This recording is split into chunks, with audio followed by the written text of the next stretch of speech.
Bismillahirrahmanirrahim. Assalamualaikum warahmatullahi wabarakatuh.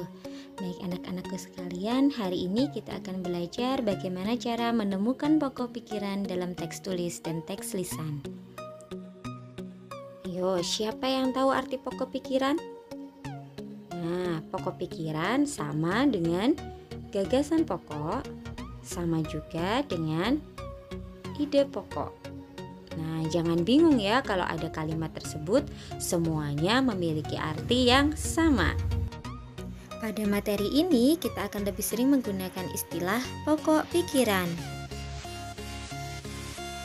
Ide pokok. Ide pokok artinya adalah gagasan yang menjadi dasar dari sebuah paragraf. Nah, gagasan artinya adalah ide atau pikiran. Sedangkan dasar artinya awal atau pertama. Jadi, ide pokok adalah gagasan yang menjadi dasar atau menjadi awal permulaan dari sebuah paragraf. Artinya, sebelum kita membuat paragraf, harus ditentukan dahulu ide pokoknya. Dari ide pokok tersebut, baru kita kembangkan menjadi sebuah paragraf yang utuh.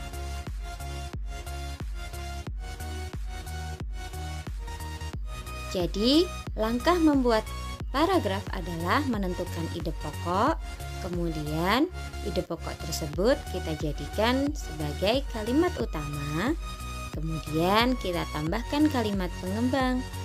Kalimat utama dan kalimat pengembang inilah yang nantinya akan disebut dengan paragraf. Contoh ide pokok yaitu kesamaan organ gerak hewan dan manusia. Dari ide pokok kita ini akan kita membuat sebuah paragraf yang utuh. Langkah yang pertama, kita buat dulu kalimat utamanya.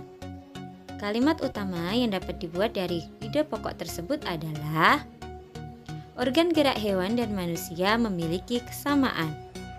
Setelah kita menentukan kalimat utamanya, sekarang kita tambahkan kalimat pengembangnya. Kalimat pengembang jumlahnya bebas, minimal 1 kalimat. Kita tambahkan kalimat pengembangnya, yaitu alat gerak yang digunakan manusia dan hewan, yaitu alat gerak aktif dan pasif. Kedua alat tersebut bekerja sama untuk melakukan pergerakan.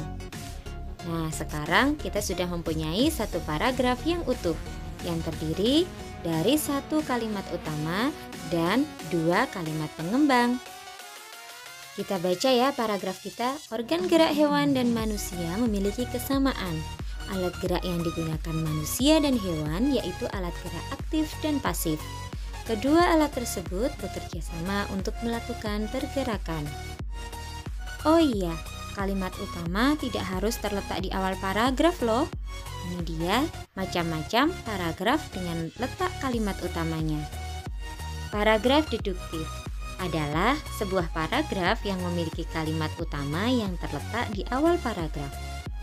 Yang kedua adalah paragraf induktif, adalah paragraf yang memiliki kalimat utama yang terletak di akhir paragraf. Dan yang terakhir adalah paragraf campuran.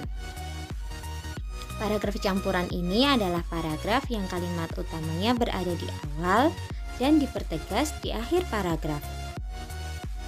Kita sudah selesai belajar bagaimana cara membuat sebuah paragraf. Sekarang kita akan balik. Kita akan mencari pokok pikiran dari sebuah paragraf. Cara yang bisa kita lakukan untuk mencari pokok pikiran adalah paragraf yang sudah tersedia, kita cari kalimat utamanya. Dari kalimat utama itulah kita dapat menyimpulkan ide pokoknya. Jadi, ide pokok terletak di kalimat utamanya. Yuk kita lihat contohnya. Tulang hanya akan diam dan tidak membentuk suatu pergerakan. Walaupun tulang adalah alat gerak, namun keberadaannya tidak dapat lepas dari otot. Tulang disebut alat gerak pasif karena tidak dapat bergerak dengan sendirinya.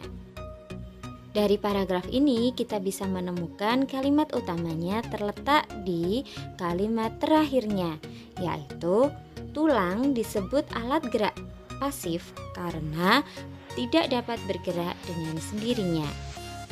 Setelah kita menemukan kalimat utamanya, kemudian kita tarik ide pokok dari kalimat utamanya. Ide pokok dari kalimat tulang disebut alat gerak pasif karena tidak dapat bergerak dengan sendirinya adalah tulang merupakan alat gerak pasif. Ide pokok dapat kita temukan di teks tertulis dan teks lisan. Teks tertulis contohnya ada ketika kalian akan melakukan wawancara. Tujuan dari wawancara adalah mendapatkan informasi yang tepat dari narasumber yang terpercaya. Jadi, langkah-langkahnya yang pertama adalah satu, menentukan narasumber, orang yang akan kita wawancara. Yang kedua, menentukan waktu dan tempat wawancara. Yang ketiga, menyusun pertanyaan. Dan yang kelima, yang keempat, mempersiapkan alat.